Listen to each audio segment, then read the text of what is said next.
Hey, what's up? Adam Lobo here from Adam Lobo TV. So usually I would review earbuds ranging from the budget options to the premium ones. And mostly I'm always excited to review and test all of them out. However, this Nothing Ear One earbuds for me, believe it or not, wasn't something that I was dying to check out because I'm never a fan of an overhyped products, especially when it comes to earbuds. Now, as a tech reviewer, I get tons of requests in my email and IGs from some company having to send me free earbuds for me to review. And 90% of the time are brands that I've absolutely never heard of. I mean, think about it. There's only usually two ends of the spectrums. It's either it's gonna sound really good or it's gonna sound really bad. And then there's also other compromises that comes with an earbuds like this, like the comfort, ease of use, battery life, and of course the price. So where does this Nothing Ear One stand then? Well, let me tell you where.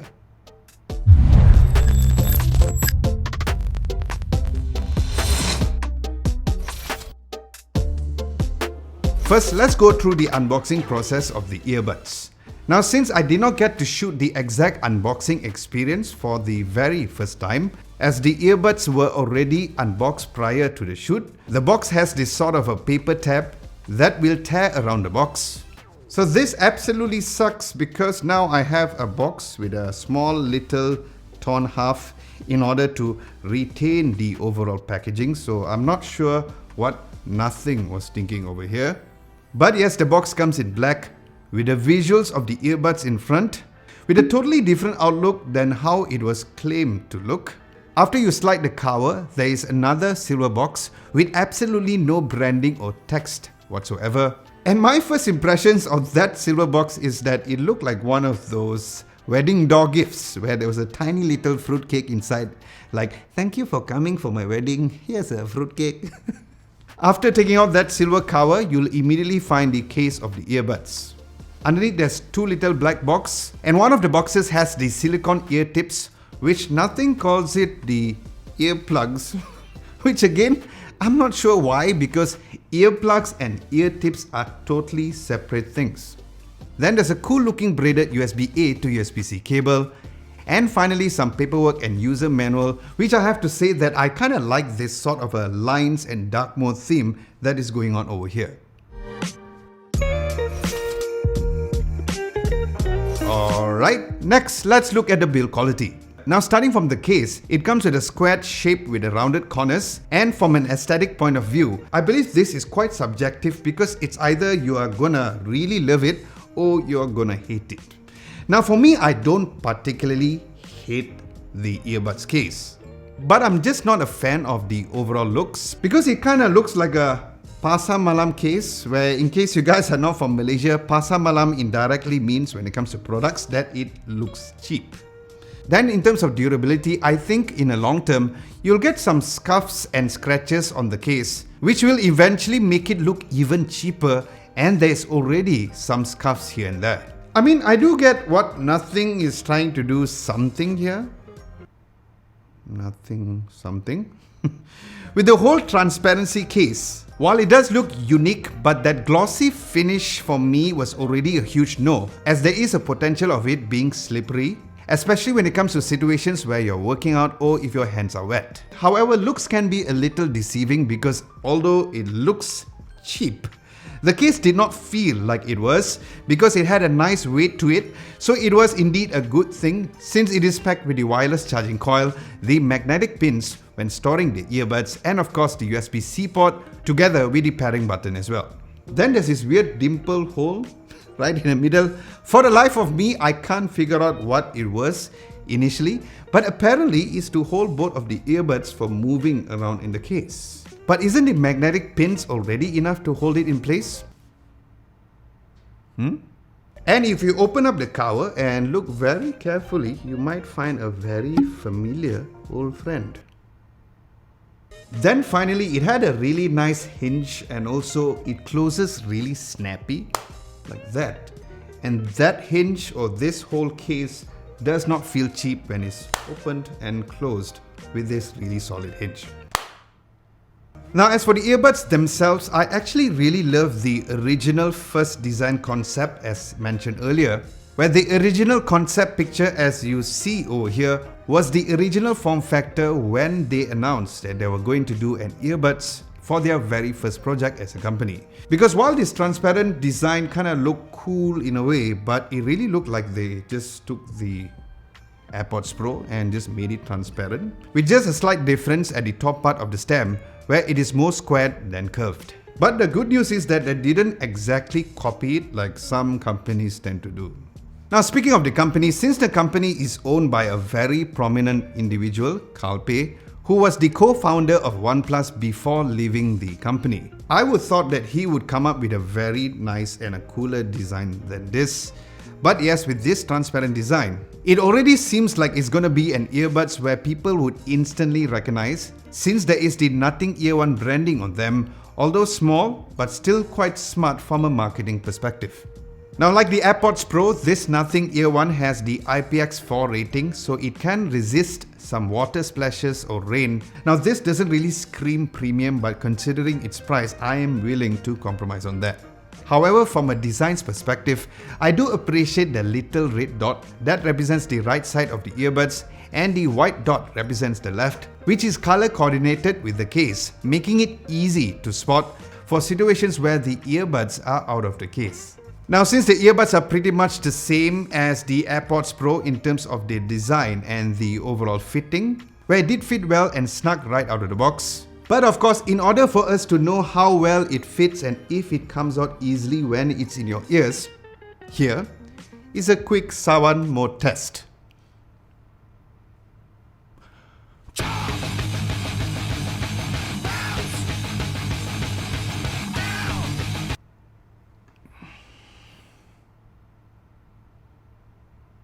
It did feel like it was gonna come out, but it didn't. Good job. So the initial pairing process was super straightforward, where as soon as you open up the case, you'll kind of need to wait for a while, and then you'll get a prompt on your phone to get it connected. Now, this is something that is indeed one of the biggest plus factors of the earbuds, but this same quick detection feature or not so quick detection feature does not work on iOS devices for obvious reasons. Now, just in case you want to pair the earbuds once again, just press and hold the pairing button on the charging case to initiate pairing once again. And also worth mentioning is there were several times which I've noticed that the earbuds were inside and the case was closed.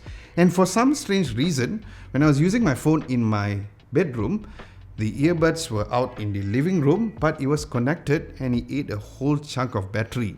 Initially, I thought it was my cat Luna who knocked off the earbuds off my TV console, and it wasn't. So that was weird. So hopefully a software update would fix this issue, especially since it connects to your phone when the earbuds are already in the charging case. Now, as for the playback control, it is all done by a double tap or triple tapping or a slide control as well. So yes, there's no single tapping to prevent accidental taps, which was nice.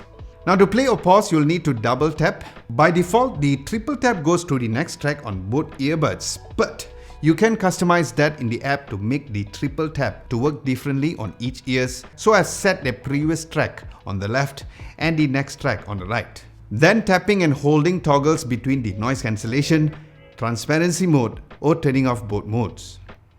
Now, here's where I would prefer a voice confirmation like noise cancellation or transparency mode or some sort of that, as there's no way of knowing which mode that you're in unless you see it within the app. And finally, the volume controls are based on a sliding gesture on the stem of the earbuds from up and down, where based on my test, it was very responsive, so that was good to know. Then there's no voice assistant trigger over here and no multi-device pairing, so keep that in mind. Alright, since this app is new in the market, let's go through a quick walkthrough of the app. Now, once you're at the home screen, if you hit the menu icon towards the top left, you will see the name of the earbuds. So yes, thank you, Joel. Then there's the toggle of the dark theme, the notifications toggle, then other menu options like rate us, submit feedback, and about the app. Next, if you hit the three dotted icons towards the top right at the home screen, here's where you'll come to the device details such as toggle for the ear detection, which to me works just okay because it does take about 1.5 seconds to actually stop the music, and then it resumes the music about 1.5 seconds time as well. Then there's the Find My Earbud, where it will play a sound to find your earbuds, which does a good job in playing a quite loud sound. Below that, there's the firmware update, renaming the device, and other menu visuals like the Bluetooth address, serial number, disconnect, and forget the device. Then finally, at the home screen of the app, you'll see both of the earbuds with the battery indicator and a touch button for hear and touch as well. Now under the hear option, you'll find the toggles for noise cancellation to toggle between light or maximum. Then there's the transparency mode option and turning it off. Then below you'll find the EQ settings between balanced. And guys, don't even bother with these balance settings because it is practically useless, and I'll explain a little more later. Then there's more treble, more bass and voice. Then the touch buttons brings you to the gesture controls for both the left and the right earbuds, which you can customize that options as mentioned earlier. So before we go into the ANC options, let's first talk about the overall sound quality. Now the earbuds comes with the 11.6mm drivers, and if you have been following my earbuds reviews in this channel, you would know that I absolutely love loud earbuds, and to my complete disappointment, this earbuds was not loud at all. Because even at the volume at maximum, I did not feel that immersive feeling because of how it really lacked volume. Now when it comes to listening to music, one thing I've noticed is that the mid-level frequencies were good. But when the bass comes in, it was almost non-existent. For example, at minute 112 of Billie Eilish Ilo Milo. And then when the bass was supposed to come in, I was like, where's the bass? Then I switched my EQ from balanced to more bass, and then there was just a bit more bass. And then I was listening to Tremonti's Make It Hurt, and again the mid frequencies for the intro part of the guitar was really nice. But when the overall music hits, there was almost no bass, and the highs coming out from the drum cymbals were almost piercing into my ears. So yes, this totally sucks when it comes to listening to rock music. Then I listened to something a bit older or radio-friendly type of songs, something like Dua Lipa's Don't Start Now. It only sounded good with EQ at more bass, so with this I can honestly say that don't even bother listening to the earbuds on the balanced EQ because I have no idea what nothing is balancing over here when it comes to the overall EQ adjustments. Now before giving up hope on the sound, I tried out Eagles Hotel California's unplugged live version. And while the music separation was good, but yet again the high frequencies once again were really just all over the place. And keep in mind that Eagles are using a nylon string guitar, which usually does not sound very sharp than a typical acoustic steel strings. Even the part where the crowd cheered, it also sounded pretty sharp in the ears. So the only way to get a decent sound is to put the volume 3 steps down from the maximum volume, but you will sacrifice a lot of the volume, so what's the point?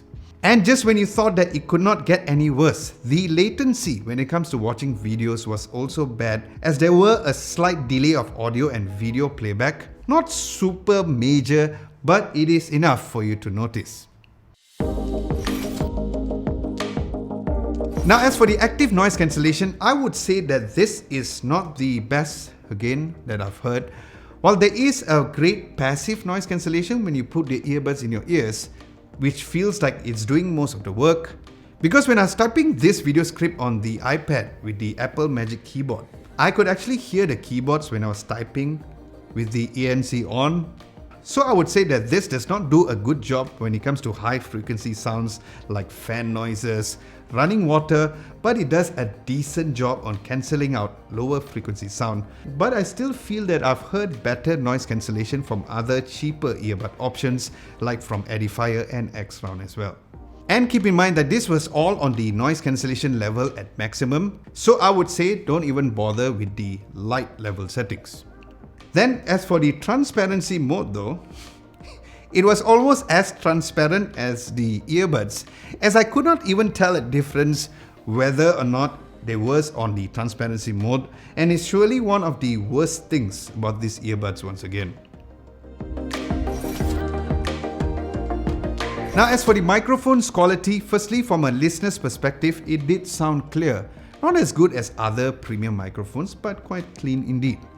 Then from my listener's perspective, it also sounded great without any issues as well. And here is a quick microphone test. This is a microphone test. Test 1 2, test 1 2, test 1 2.